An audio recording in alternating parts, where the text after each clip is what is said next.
Hello everybody, Maven here, and exotic weapons and armor in Destiny 2, you know them, you love them, they are meant to be the best of the best loot in the game, but some of them actually hurt you rather than help you. According to a quick Google search, there are 236 exotics in the game, so some of them are bound to be bad, but some are so bad in fact that they do more harm than good when you equip them. So let's talk about those. Hope you enjoy. Shout out to our sponsor, Advanced GG, the #1 gaming supplement in the world. Use code MAVEN at checkout for 10% off. Link down below. Thank you. So I wanted to kick things off with some exotics that embody the theme of this video to the fullest, and I believe that the most do-nothing exotic in the game has probably got to be the Arbor Warden on Titan. This is the exotic that consumes your barricade charge and then replaces your nade ability with a throwable barricade, aka the Baronade. Now this is just completely counterintuitive. The whole point of a barricade is that you're putting it up in front of you to block damage, so why chuck it across the battlefield? Now yes, this exotic does work with Bastion to give you an overshield, and it does work with Drenger's Lash to send out a suspending wave. But again, the reason this does more harm than good is because if you're putting up Bastion, you'd rather have it right in front of you. That's kind of the point of it. And if you're using it for Drenger's Lash, it could bounce and hit some weird geometry and completely whiff. Plus, why wouldn't you just use the Abandoned Leap instead? That sends out those 3 girthy waves that seek things better and also grant you woven mail whenever you suspend stuff. Seriously, there's no reason at all to use this exotic. As a matter of fact, it just hinders you. I think what would make it feel more exotic to me is if they gave it an additional ability that allow you to go and retrieve your barricade and use it again. Like you throw it somewhere, then you can go up and interact with it to pick it up, refund your barricade charge, so you can throw it out again. Sort of like the Briar Binds on Void Warlock. It would still suck and it would need more than that to do anything, but just throwing out food for thought. Anyway, speaking of Void Warlock, let's take a look at the Nothing Manacles, because these things really do just about nothing. They give you an extra scatter nade charge and improve the tracking of scatter nades, but in my personal experience testing these over the years is that they actually hinder the tracking. Like I've compared it several times against normal scatter nades, and the normal ones are just honestly better simply because they deploy faster, so they're more likely to kill what you throw them at.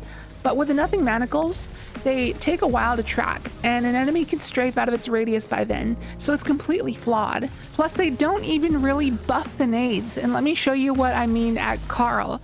So here's me throwing a nade with the Nothing Manacles directly at Carl, and you can gauge the damage there. And now I'm going to throw a nade at him that's boosted by the Chaos Accelerant aspect, and there's pretty much no difference. And when I throw a scatter nade without any exotic equipped, it's just about the same thing. There's hardly a difference. Now let's do that again, but throwing our grenade near Carl instead of directly at him, so we can test the effectiveness of the tracking to see if that makes a difference. So there's an uncharged manacle nade, and here's with Chaos Accelerant, and finally, here's with no exotic, just with the normal scatter nades. And the difference between the 3 is negligible. Now let's go ahead and do an ad clear test in Breakneck. And we're going to start off with a Chaos Accelerant boosted Nothing Manacles nade. And it's okay, it takes out a decent number of ads, just leaving 4 goblins alive. And then moving on to the uncharged Manacles nade, it leaves 6 goblins alive, which is not great. And then with no exotic, it leaves 4 goblins alive, just like the accelerated manacle nade. Because like I said earlier, the normal scatter nade deploys quicker instead of taking time to track, so it actually goes where you want it to. So I would probably argue that the base of scatter nade is better than the Nothing Manacles boosted scatter nade. So it's an exotic that does more harm than good. So we did Titan and Warlock, so now let's take a look at a Hunter exotic, the Blight Ranger. This thing is laughable. So what it does is it increases the damage of projectiles that your arc staff reflects, but every time I've tested it and seen it tested by other people, it's hilariously bad. And the Cabal minigun is like the highest DPS enemy attack in the entire game, yet when we reflect Carl's minigun, it simply tickles him. Whereas if I just use my arc staff like you normally would, he'd be dead 3 times over by now.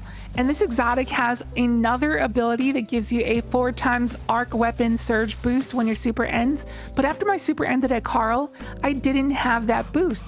I was expecting the boost and it wasn't there. And then I reread the exotic and noticed that in order to get that 4 times surge, you actually need to cancel your arc staff early by pressing your super again. 10. And not only is a ×4 arc weapon surge already mediocre because it's only a 25% damage boost, meanwhile you can achieve a 22% damage boost by running 3 arc surge mods, but you don't even get granted that boost unless you cancel your super. It's incredibly lame. But when you do cancel your super early, it creates a blinding burst. So I think the way you're supposed to use this exotic is to just pop it and then immediately cancel it and get that blind off and get your arc weapon boost, rinse and repeat. And seeing as how you can already have boosted weapons and infinite blinding with surges and spark of beacons, this exotic really doesn't give you something that you don't already have. That's why this exotic does more harm than good, because all it does is make you use your super like a dummy. Now, before we get to some exotic weapons, we got one last exotic armor piece to talk about, and we're heading back to the Titan for this one, and it's the Blast Wave Striders. This is one of the newest exotic armor pieces in the game, yet I guarantee some of you probably already forgot it existed. It's the epitome of uselessness. So you gotta get kills to charge its perk, and you can watch the meter on the bottom left and just see how much it charges as I get the kills I'm getting. It charges extremely slow, and the payoff is not worth the wait at all. It should charge way faster than it does. And what happens when you fully charge your meter is that it creates a circle of stasis crystals when you slide. First of all, the method of activation is horrible because everybody slides in this game constantly for movement. It's just a natural instinct of a Destiny player. So it's the type of ability you'll probably proc by accident when you didn't mean to, and it'll just waste your ability for no reason. And when you use said ability, it's extremely bad. It sends out a bunch of crystals in a huge circle formation and it looks cool, but it doesn't do anything. The crystals do not go where you want them to. They're too spread out to do any serious damage. And you're not about to sit there spraying down all your crystals when there's a bunch of ads in your face. Like, it's atrocious.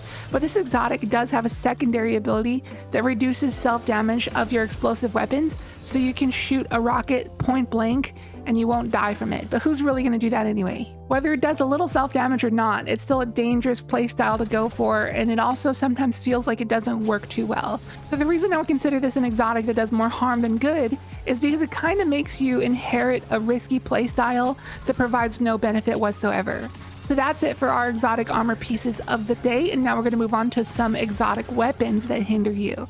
Now, don't get me wrong, there are a lot more bad and borderline useless exotic armor pieces in the game, but they actually do something very niche to the point where I wouldn't consider them a hindrance per se. They don't really do anything, but they don't actually harm you like those exotics do. But now let's talk about some exotic weapons, and we're going to kick it off with a controversial one because I know there's going to be a few Touch of Malice fanboys in the comment section, and I'm sure they're going to be loud.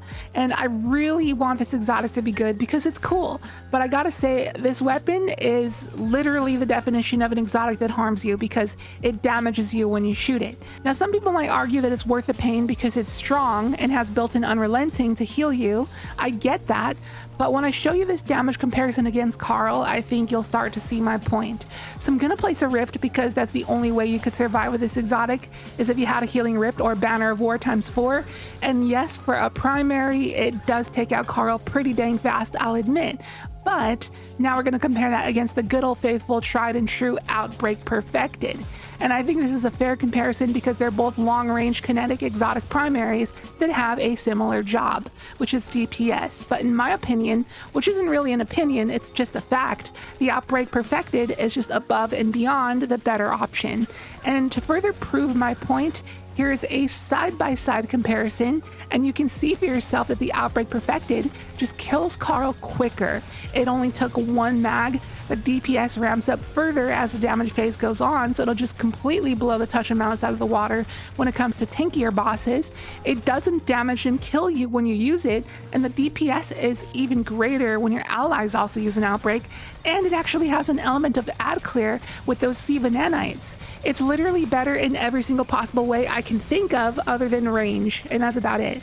And if you give me an argument about why the Touch of Malice might be better, I'd like to hear it. But in my opinion, this exotic does more harm than good. Moving on to the next exotic, we got the Quicksilver Storm. And I'm going to bend the rules a little bit on this one because we're not talking about the exotic itself. We're talking specifically about the exotic catalyst. So the catalyst says that the weapon's element changes to strand, and also this weapon's grenade launcher mode creates a tangle on final blows. Now, personally, Back when the Quicksilver Storm was broken and extremely meta, I always used it without the catalyst, and here's why. When you don't equip the catalyst, it's a kinetic weapon, not a strand weapon. And for those who didn't know, kinetic primaries do 10% more damage to unshielded combatants than energy primaries. And here's proof. With the catalyst, we do 1700 to the body and 3000 to the head. And without the catalyst, we do 1900 to the body and 3300 to the head. So equipping the catalyst straight up reduces your damage by 10%. But just letting you guys know, the catalyst does not affect the damage of the grenade launcher mode, because that grenade launcher shot is not kinetic nor strand, it's actually arc, which is weird but true. Now, the only situation in which you would want to equip the catalyst is if you're using this on a thread of propagation build to take advantage of unraveling rounds, and that's literally the only reason. So if you're not a Strand Titan or Hunter, then you should be using the Quicksilver Storm without the catalyst. So just bear that in mind if we have a champion mod for auto rifles in the next episode. And the final exotic weapon that we're talking about today is actually 3 exotics, but I have them all here for the same reason. And that's the 1K Voices, the Wardcliff Coil, and the Dragon's Breath. And my one huge complaint about these 3 exotics is the self-damage that they do. From time to time in Destiny 2, us scrubs blow ourselves up on accident with our heavy grenade launchers and rocket launchers and such. But in my experience, it happens by far the most with these 3 exotics. They are the worst with this. Now, in the background gameplay, just letting you know, I'm dramatizing these scenarios just to get my point across, and I'm sure some of you guys can relate to what you're seeing if you've ever used these exotics. So the 1K Voices, for example, it pretty much does the same self-damage that a rocket does, except it's a laser beam that lasts like 1.5 seconds, and so is the Wardcliff Coil's volley. Gives you a bunch of extra time to accidentally spray across a random dreg, thrall, or shank that flanks you, or an ally that strafes beside you, which happens all the dang time. For those who are new to the game, just letting you know, there was a small time period last year where 1K Voices was bugged and had infinite ammo, and that was the only time it was meta since it came out in Last Wish. And in that time period, everyone was using 1000 Voices in Grandmaster Nightfalls and raids and such, and myself and many others have experienced this horrible self-damage where some random ad or strafing teammate walks by while we're trying to deal with a champion, and that little peck of that point blank laser just kills you when it definitely shouldn't. I would understand if the entire 1 second long laser beam point blank would kill you, but literally like 1 millisecond of the point blank laser should not kill you. It's extremely lame. And the same logic goes for the Wardcliff Coil. It's an extremely niche weapon used to farm witch bosses like Duel and Karu, since they're coded as vehicles, but this weapon is cursed with a ton of accidents as well. And I am a firm believer that the Wardcliff Coil should not do any self-damage at all, and here's why. It is a hybrid of a shotgun and a rocket launcher. A shotgun and a rocket launcher had a baby, and the Wardcliff Coil was born. It's a rocket launcher, but it sprays a ton of pellets like a shotgun. And I don't know how many little individual baby rockets the Wardcliff Coil shoots in one volley, but it probably has to be like 100.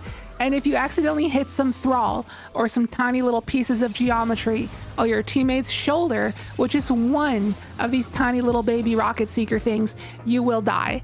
Every single little pellet of the Wardcliff does the same self-damage as an entire rocket launcher, which is strange because this is literally the only close-range rocket launcher in the game. It was created to be used at close range, like within 15 meters, so why the heck does it do self-damage? It's kind of BS if you ask me.